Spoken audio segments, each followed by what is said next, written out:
Hello friends, ఈరోజు మనం అత్యంత పవిత్రమైన ఏడాదికి ఒకసారి వచ్చే గొప్ప పండుగ గురించి తెలుసుకోబోతున్నాం. అదే వైకుంఠ ఏకాదశి. దీనిని ముక్కోటి ఏకాదశి అని కూడా అంటారు. వైకుంఠం తలుపులు తెరుచుకునే ఈ పవిత్రమైన రోజున అసలు ఏం జరుగుతుంది, దీని వెనుక ఉన్న పురాణ కథలు ఏంటి, భక్తులు ఈ రోజు ఏం చేస్తారు, మరియు ఈ ఏకాదశిని పుత్రాద ఏకాదశి అని ఎందుకంటారు అనే విషయాలను మనం ఈ వీడియోలో తెలుసుకుందాం. లక్ష్మీనారాయణుల అనుగ్రహం అందరిపైన ఉండాలని కోరుకుంటూ వీడియోని మొదలు పెడదాం పదండి.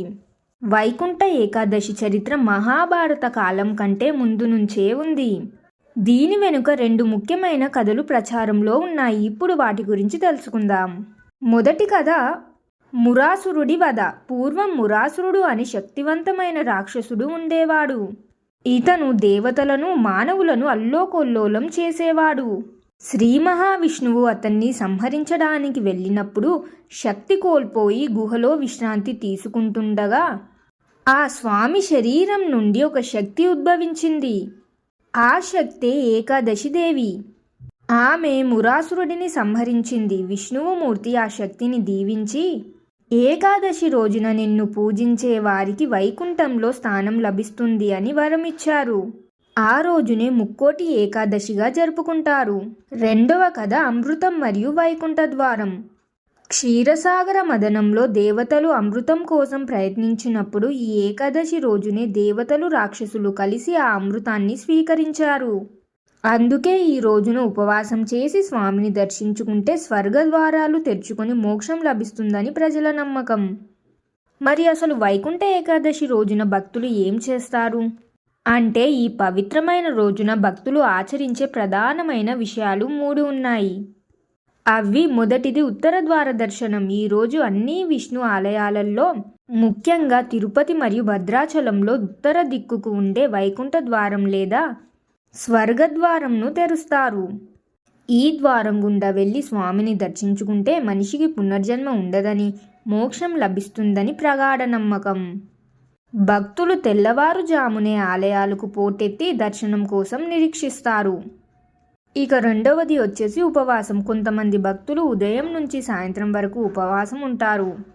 అనగా కేవలం నీళ్లు, పాలు లేదా పండ్లను మాత్రమే స్వీకరిస్తారు. రోజంతా ఓం నమో నారాయణ అనే మంత్రాన్ని జపిస్తూ విష్ణు సహస్రనామాలు పఠిస్తూ జాగరణ చేస్తారు.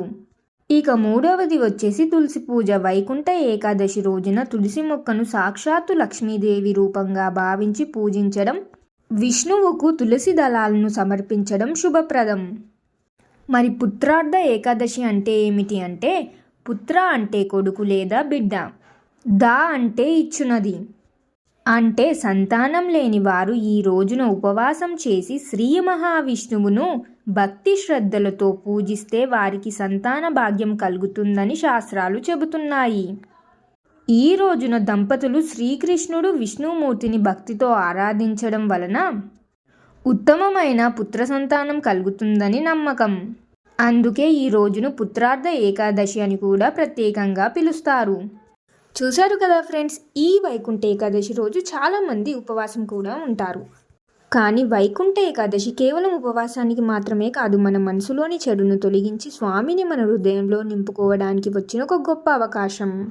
మరి ఈ ముక్కోటి ఏకాదశి రోజున మీరు కూడా మీ ఇంటికి దగ్గరలో ఉన్న ఆలయాల దగ్గరికి వెళ్ళి వైకుంఠ ద్వార దర్శనం చేసుకుంటారా అనేది మీ అభిప్రాయాన్ని కామెంట్స్లో తెలియజేయండి.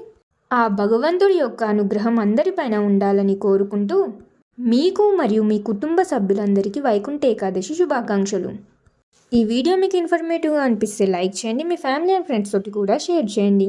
ఇంకెన్నో మంచి వీడియోస్ కోసం ఇప్పుడే మన ఛానల్ని సబ్స్క్రైబ్ చేయండి. ఇంకొక మంచి వీడియోతో మళ్ళీ కలుద్దాం. ధన్యవాదాలు.